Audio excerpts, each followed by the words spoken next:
Berikutnya akan dikenalkan alat yang namanya lip hardness tester atau biasa dikenal steel hardness. Baik, kita akan coba lihat alatnya seperti apa. Alat ini merupakan steel hardness. Jadi tujuan pengukuran menggunakan alat ini berfungsi untuk mengukur kekerasan baja, atau nantinya output dari pengukuran ini adalah untuk menghasilkan berapa mutu baja yang kita uji. Nah, sebelum kita bagaimana cara penggunaan alat di sini akan saya kenalkan bagaimana instrumen-instrumen dari alat tersebut. Yang pertama, dia punya tombol power untuk on off-nya. Kemudian di sini kita lihat ada tombol dir yang mengartikan direction. Nah, direction ini berfungsi untuk mengatur bagaimana arah kita saat memukul. Misalnya kalau misalkan kita mengukurnya seperti ini berarti arah panahnya itu harus mengarah ke bawah. Begitupun yang lainnya, kalau misalkan arahnya ke samping berarti harus ke arah samping. Ini kan berarti arah serong. Begitupun seterusnya sampai ke atas seperti itu. Nah, sebelum kita melakukan pengujian, adapun dua tombol lainnya ini berfungsi juga buat pengaturan arahnya, tapi dilakukan secara manual. Sekarang kita gunakan yang otomatis saja. Misalkan sebelum kita melakukan pengujian pada benda uji yang akan kita tes, maka kita harus melakukan kalibrasi terlebih dahulu. Nah, ini merupakan benda uji untuk kalibrasinya. Ini merupakan baja dengan berat tertentu, cukup berat. Ini berfungsi sebagai alat kalibrasinya. Sekarang kita akan coba mengkalibrasikan, mengukur berapa kekerasan dari baja ini. Sekarang kita akan coba mengukur berapa kekerasan atau mutu dari besi atau baja ini. Pertama, kita letakkan alat ini di atas alat benda uji kalibrasinya. Kemudian setelah itu pastikan panahnya sudah mengarah ke bawah. Kemudian setelah itu kita tekan bagian atas ini. Setelah ditekan, lalu kita lepas, lalu kita tekan bagian yang kecil ini. Nah, ternyata dia menunjukkan mutunya adalah sekitar 146 MPa, kurang lebih seperti itu. Sekarang kita akan coba lakukan pada benda uji profil IWF. Sekarang kita akan melakukan pengukuran kekerasan baja pada bagian web dari profil IWF.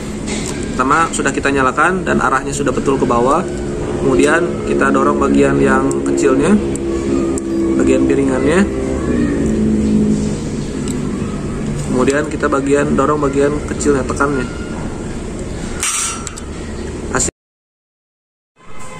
Selanjutnya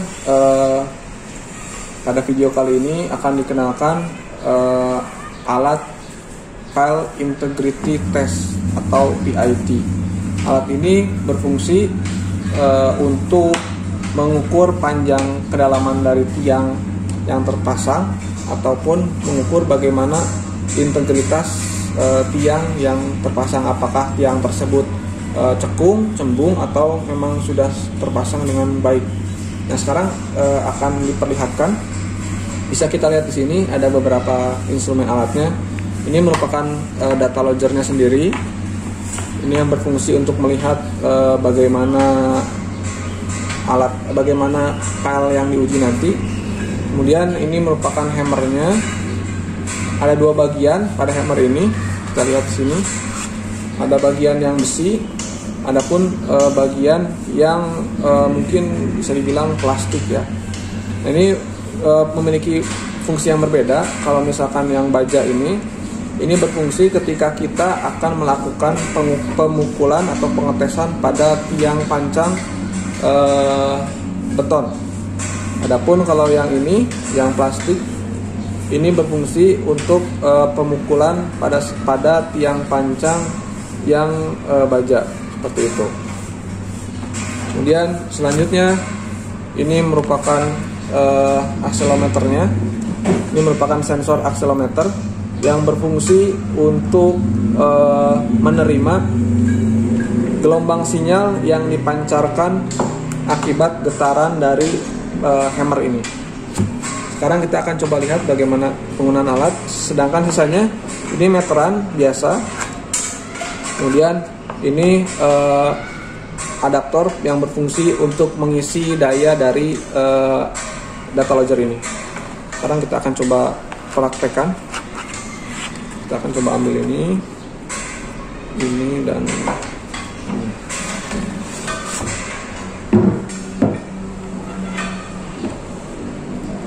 Baik, kita nyalakan. Ini ada tanda on-nya.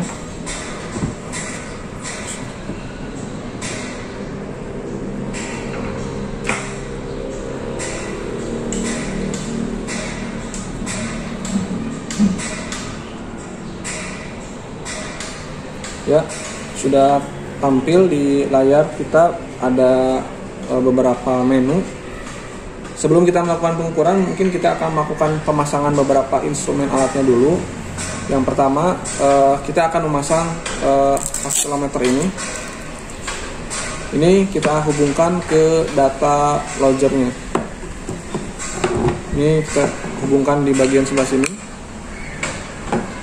Nah, kemudian nantinya akselerometer ini akan dipasang pada bagian dari tiang pancang atau tiang bor yang akan kita uji. Nah, kemudian nanti dia akan menerima sinyal yang dipancarkan akibat getaran yang diberikan oleh palu ini. Mungkin proses pemukulannya tidak akan dimunculkan dalam video ini, cuman hanya saja akan dikenalkan bagaimana cara hasil dari yang sudah diperoleh. Kita akan coba lihat hasil yang sudah diperoleh. Nah, ini merupakan hasil pemukulan, hasil pengetesan PIT terhadap tiang pancang beton yang sudah terpasang. Ini merupakan grafiknya. Jadi satu kali pemukulan terdapat 4 hasil yang bisa kita peroleh.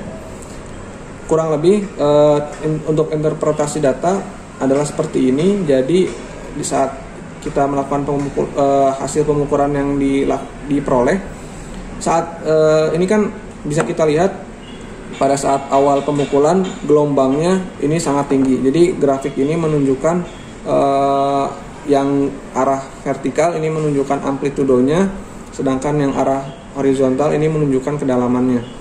Jadi di sini bisa kita lihat pada saat awal pemukulan, pada saat 0 meter, ini gelombang atau amplitudonya masih sangat tinggi.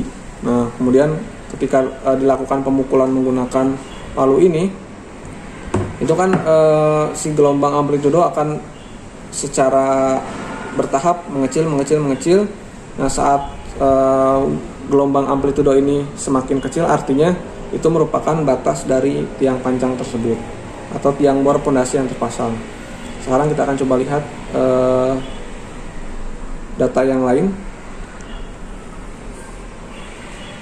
Coba lihat yang tadi lagi.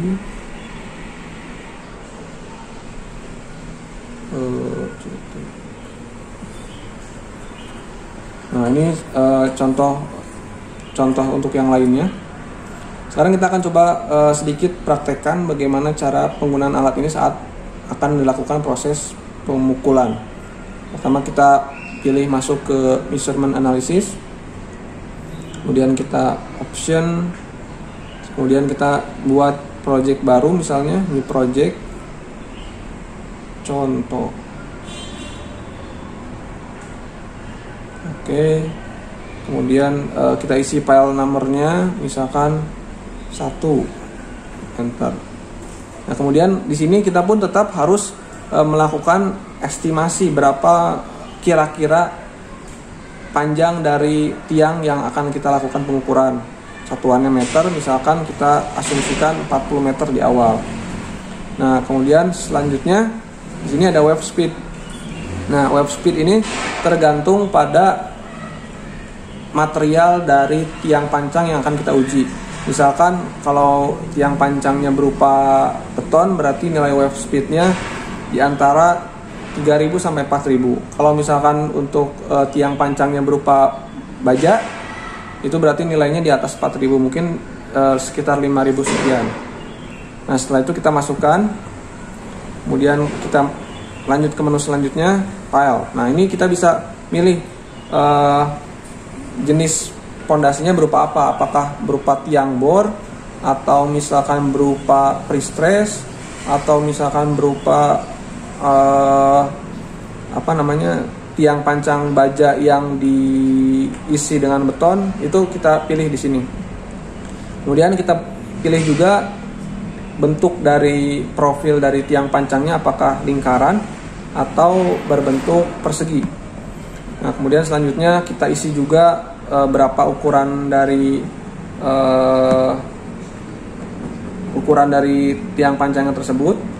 Setelah itu kita ke menu selanjutnya. Nah, ini kita untuk menentukan intervalnya, ini satuannya microsecond.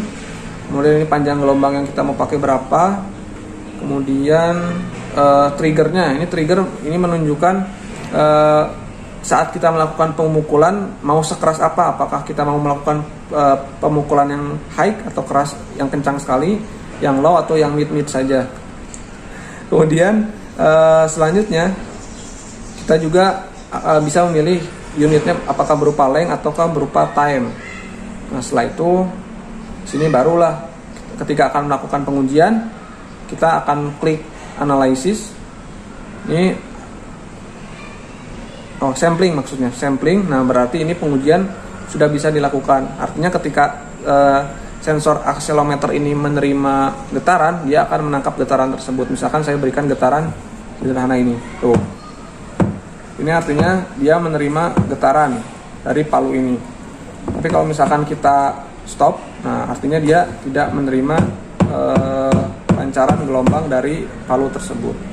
Mungkin demikian tutorial singkat penggunaan alat PIT. Sampai berjumpa pada video berikutnya dengan alat-alat yang lainnya. Terima kasih.